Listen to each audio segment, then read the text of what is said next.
I'm here with the CEO of FIDE, Emil Sutovsky. Hello, Emil. The World Championship match in Singapore is getting so exciting right now. 7 rounds, three and a half, three and a half. Hi, Sagar. And I saw it's not only we are excited, but also a lot of your spectators, and you are setting new and new records. Kudos for that. Thank you so much. Yes, it has been amazing. But right now, we have no way to know who's going to be the favorite in the match. It's a very even match. Yes, and many people who thought that it would not be even and will be one-sided were probably in the wrong. And the match shows it all. I mean, it's a lot of pressure. It's a lot of maybe inaccuracy sometimes, but there's a lot of drama as well. And curiously enough, yesterday's game was played on the day, exact same day, 3 years after Game 6, famous Game 6 in Dubai, where Carlsen played Nepo. And it was very, crucial and very long and very exciting. And almost the same happened yesterday, of course. Maybe the scale of the drum was a bit less, but still very exciting games with a lot of, where it seems that like winning, draw, winning, and so on. And in the end, it was a draw. And a lot of people were here also following in Singapore, and there was a lot of excitement, both on the venue and I had a chance to analyze it together with Vishy being in a VIP room. So we were both, as at the beginning we were praising the way Gukesh was playing, then we were praising the way Ding was defending, then again, and yeah, it fizzled out into a draw. And let's see what was the aftermath of it, because now 7 games, 3.5, 3.5. Number of missed chances is almost about equal, because let's say Ding missed twice. Okay, at least once, quite a serious advantage with black. But Gukesh missed simply a winning advantage yesterday. But again, hard to tell. One thing, though, for spectators and for your spectators, many of whom are following the first or maybe second World Championship match, it is unfair to judge players by having this absolute truth coming from engine, because many of the proposals best moves are so difficult to find. And if you would analyze the games of the great players in past, you would find not less flaws. Hmm. I remember vividly in 2002 when I was playing myself in Olympiad in Bled, and Gary Kasparov, who was playing his last Olympiad by that time. He didn't know it would be his last, but it turned out to be his last Olympiad. And he was at the time preparing his book, My Great Predecessors. And because I was born in the same city as Gary, and I knew him since I was a 5 years old boy, and we had some sort of rapport. Then he was sharing about his plans for the whole series, because he just started it. And he told me, so many things are discovered now with these engines. For example, the game 16 from our match 1986, not the 85 with the knight on d3, the famous one with the black, but game 16 of 86, which he won with white and Ruy Lopez, very complex one, and then the mating attack. The one where he sacrifices many pieces. Yes, Yes. yes, and then d6 check at the end. And I said, I spent so much time analyzing it. It is like 15 pages in my book, and I thought that I found all the nuances and all the answers and so on. And guess what? I mean, half of my moves were mistakes and couples as well. And that is the engines of 2002. So maybe by that time it also would be changing. So it is a bit too harsh to measure today's players with an absolute truth and let's say the deviation. Now you have it like almost like you are going either to hell or to heaven. You measure how many centipounds, and you are a great player, or you are just just a geezer who made the world championship match for some reason.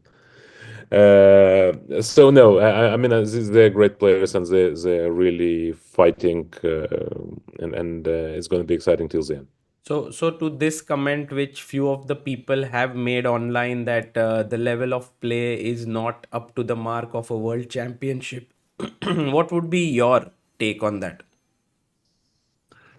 I just think that it's not right. There are world championships and there are world championships. Sometimes the level of play was a bit higher, maybe, but it's also difficult to measure. If you saw the statistic given by Mehmet Ismail, the professor in Imperial College in London, he actually opined at least till yesterday that the level of play was the highest and the strongest. But these things actually are immeasurable.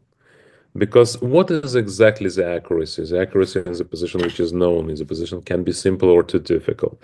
The position can be, let's say, if it's possible to calculate it out. If the number of moves which are of similar strengths are three or four, this is one thing. If there is only one critical move to find and how difficult to find it.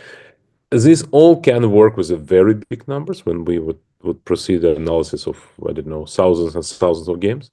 But on such an example of, let's say, 6 or 7 games, I think it would be wrong and almost impossible to draw clear conclusions here. I think it's quality-wise, it's not worse than Nepo versus Ding last year. And whether Magnus versus Nepo was more precise, maybe, but not in a different league. Let's put it this way. Fantastic. All in all, the entire focus of the world has been here. There have been so many recaps, so many live streams. It's been an absolute celebration for the world of chess. For you, maybe if there was like one or two critical moments from Game Seven, if you would like to tell us, what would that be? Maybe I can pull up the board if you like. Yes. Well, the first critical one is in the opening when Ding embarked on c5, which was changing the structure in a way which clearly favored white. Because prior to c5, it's understandable that Gukesh is his preparation, but black has fully fledged play, even not counterplay, but play. You can just play b5 instead of c5, for example. That was most principled and probably. I don't know exactly what Gukesh has prepared. Typically, with white, when you go for something like that, you often are happy with the position, which would be 0-0-0 and very complex, and there is no, let's say, clear-cut equality for black. You just play and you sacrifice. I remember the way actually Prague played versus Gukesh in Toronto. Yes. That was something similar, just sacrificing pawns and the second one, just to get some very complex position. You get the advantage on the clock because you analyze it, and it's too difficult position to play without analyzing it. So you almost automatically get something like half an hour up on the clock, and the position still remains about balanced. I mean, it cannot be very good because otherwise, if it was the way for advantage for white, everybody would have spotted already. So rookie one, rookie. I mean, in that position prior to rookie one, if we go back, yes, white tried. I played this position as black for like 20 years, and I never thought of analyzing the move like rookie one. I mean, at least 7 or 8 more popular moves here, starting from CD, like a couple of Kasparov matches, and then Queen B3, which was 5 or 10 years ago most popular move here. In this Queen A4, B3. A4 is possible. Knight C3 sacrificing a pawn is possible. Magnus played it several times online, I think. Maybe also not online. So there's so many moves, and Rookie 1 is not the one which was tried. And I believe after Rookie 1, Black has several options, but what Ding played is natural. But then C5, he sort of clearly deviated from the main prep of Gukesh, but it also allowed for Gukesh to seize initiative. And later on, I mean, the game proceeded logically. I mean, there were some inaccuracies, mostly from the Ding side, because I think this position is borderline equal, at least, I mean, equal in terms of computer play. Maybe he missed this b4 move. b4 was very strong. And this b4 move actually is, when it is possible, it is always strong. You know, this b2, b4, if you think about it, it is either complete nonsense or it's always a good move. because I can remember in Rui Lopez as well, for example, the similar Yes. before, and Also in Benoni and structures. Benoni-like structures, exactly. Yeah, so it's because it gives you so much control on the center, so you undermine the center. You get so unless it is very bad for a particular reason, it's a good move. Mm, So before, and then they went for all that with Queen A2, which was not necessary. Probably here C3 would be better. mm, But anyways, it was complex position to play, and we analyzed it with Wish, and it was not evident to us that Black has serious problems. But then after Rook A5 and Queen D3, Rook B5, Queen D3. Yeah, and here, okay, Bishop E3. We all know we saw the computer evaluations of Bishop E3. It's a difficult move, but I would say that out of two possibilities, because a similar possibility occurred three moves later. He played Queen F4, yes. Queen C2, Bishop F6, Queen F5, and here again Gukesh means the same, let's say, technique, Bishop G5, protecting, not liquidating, and I think after Bishop G5 he would have won. Bishop G5 from two bishops, but more importantly, making your knight on F8 still. Mm.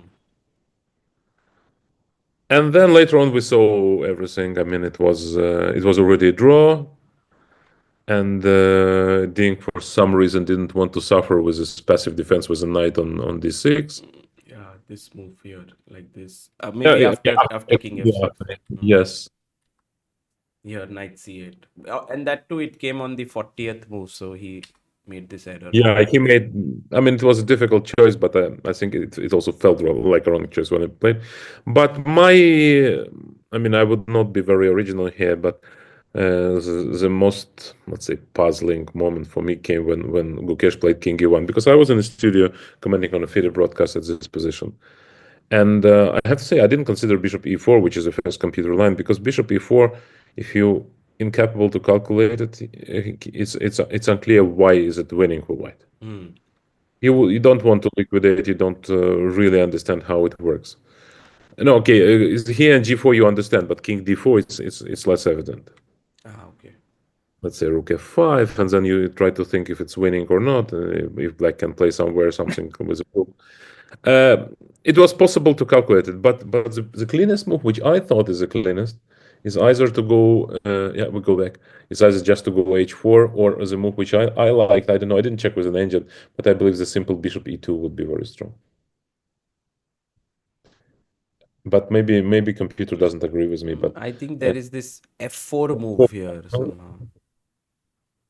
G4 and maybe Rook D2 with some ideas of F3 perhaps. yes. Anyways, it's a big miss for Gukesh Yeah. because it happens to you to miss it. One winning move in the game, but he was winning, let's say, at three different junctures, if we may Mm. say. Bishop E3, Bishop G5, and not playing King E1. Because I don't know, after King E1 6, maybe it's still possible to win, but King E1 is completely. Uh, is one move he can really curse himself for. Because not finding Bishop E3 and Bishop G5 is explainable. King E1 is a bit too much.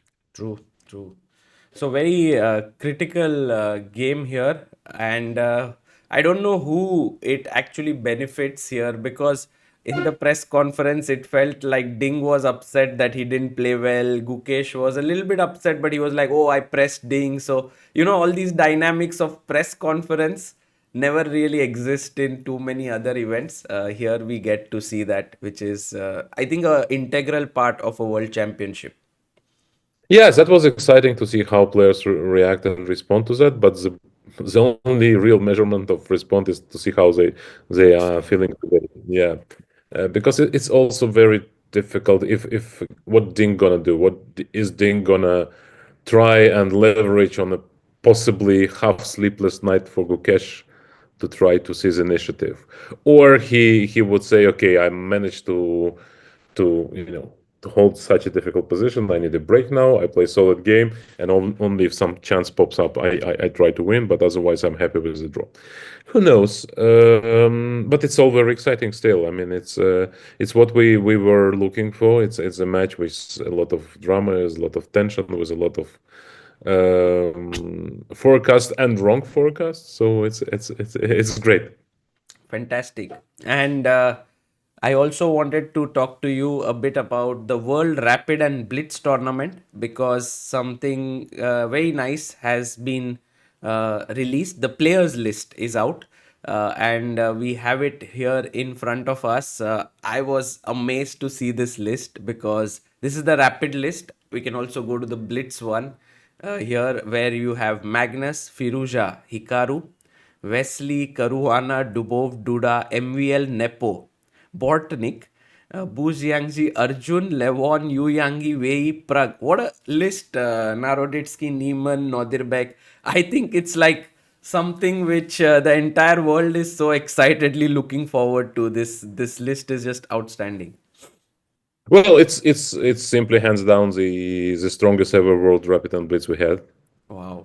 It's just the strongest edition, and it's not just a claim; it's a factual one. You have all the top players in the world playing because typically, there were, for one reason or another, players who would miss it. Nakamura would miss it on several occasions. Caruana would miss it. So never played it. So he's Yes. playing for First the time ever. first time ever. And it's simply the strongest edition. I would actually use this opportunity to claim that we were in our right going for New York and the whole concept, because there was so many, people like to bash FIDE for reason or not. Going to New York, it's so expensive. Who would come? New Year's celebration. People want to be at home. People are professional. We have outstanding event with the highest prize fund is almost 1.5 million in prize fund. It's played on Wall Street in a outstanding venue there. We even cover the tickets for top 40 players or so. It's I mean the airfare tickets. It's really monumental effort for FIDE to pull it, and together with the main sponsor for the event, which would be Freedom Holding. And for us, it was important, obviously, that these efforts don't go in vain. And we see the interest is enormous, also in terms of ticketing. I mean, the tickets are whenever they are available, they get sold out Yeah. like very quickly. And we also, as you know, we team it up with the Chess and Finance conference, which is going to be special and in a way unique, because you have an opportunity to listen to brightest minds in the financial world, but also to even to play game, yeah, with Magnus, with Vishy, with Fabi. So it's something really exceptional, and we see a lot of buzz. And I'm happy about this decision because when you put a lot of effort into it, and it's not often that world events of the kind move to the place like that. And I once again, for me, what's important is not this alone, this event alone, but what would be the aftermath, if it will allow us to bring chess to more and more prestigious venues, and to have some agreements. As you know, here in Singapore, we had Google, and we continue talking to Google about further events that we may make in future in cooperation. That's very important strategic cooperation for us if it is to happen. But also we are trying to expand an American continent, and it would be great for chess, not only for FIDE, it's for chess, if we will manage to elevate the whole thing and the level.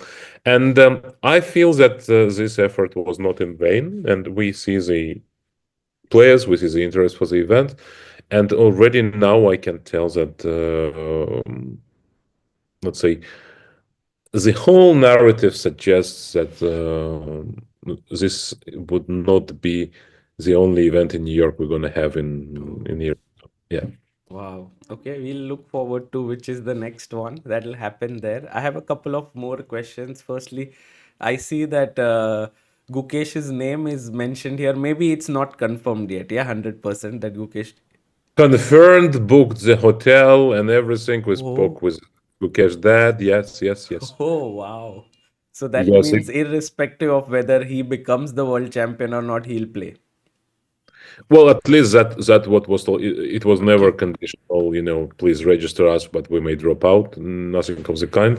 I think he'll be there. I mean, okay, if something happens, I don't know if Lukesh wins and then he has to be for some reason touring in India and wants to cancel. We of course would be very flexible, but at the moment there was nothing like preconditioned for that we confirm, but we may drop out. No, nothing of the kind was aired.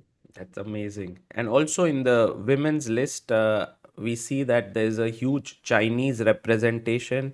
We have the world champion Zhu Wenjun, then Lei Tingye, Tan Zhongyi, Zhu Jiner, Alexandra Kostyanyuk is there.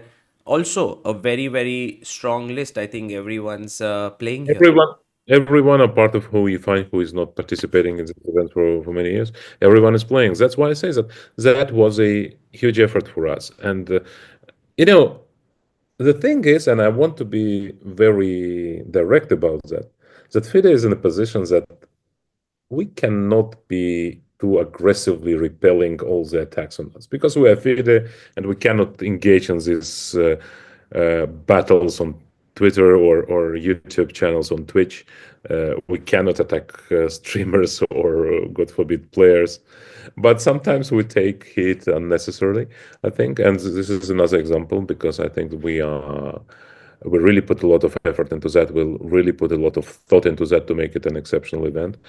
And well, the players vote with their participation. If something wouldn't be right, it wouldn't be such a great lineup. And I'm really happy. Yes, and you single out women's event here. It's true, and we keep doing that. I mean, it's all things running in parallel. You have this match here, you have New York, but in parallel, we're already in talks with Samarkand, with Uzbekistan, about details of Grand Swiss being there. And Wow. the Grand Swiss with a prize fund of $1 million, which has never been before, and with all the, as you know, there as well, we cover all the travel expenses for all the players, hotels, and so on. So it's all going work constantly, and you have so many projects. But I'm happy that we managed to pull it, and I'm happy that we still have this, passion to do that. You as a person should know that, and you do know that the main thing, the main strength is your passion and your willingness to actually deliver, and we have it, and we will. Yeah, well, I'm myself excited to come there to New York. Hopefully, I get the visa. But this is really exciting times for chess. Last month of the year, and three world champions crowned in the Open and women. I mean, in women too, Rapid and Blitz, and in the Open Classical Rapid and Blitz. So yeah, very much looking forward to it. Congratulations to you as well. Yeah, great event. And once again, if you are in New York or if you are, this Michelin star system, I mean, 1 star, 2 stars, and 3 stars. So the 3 star event is the one which worth a special journey. So I think the World Rapid No. and Blitz Championship worth a special journey. It's And my favorite event for the year. Always I look forward to it every last 5 days. So yeah, of the year always, and spending the new year perhaps in the flight or or in some other country. But that's happening for years now. so I welcome all your spectators to consider it, and but hurry up with the tickets because there's so few, and the venue is really top notch, but not as big as we would want to host thousands of spectators. So it's quite limited for that reason. Anyways, I'm gonna continue with my duties here on the match. We have another exceptional day today. Now, in this time, Vishy is finishing his autograph and photo session with the fans, and there are a lot of hundreds of chess fans coming just to participate in that. And yeah, in 5 hours or what? Yeah, in 5.5 hours, we have the show starting. Of course, your channel would be breaking new records, and I wish you, but also do come to visit FIDE official broadcast. We have many exciting guests there and a lot of stats and graphics and a lot of things which I think worth looking at. Sure, Emil. Thank you so much for your time and all the best. Thank you, Sagar.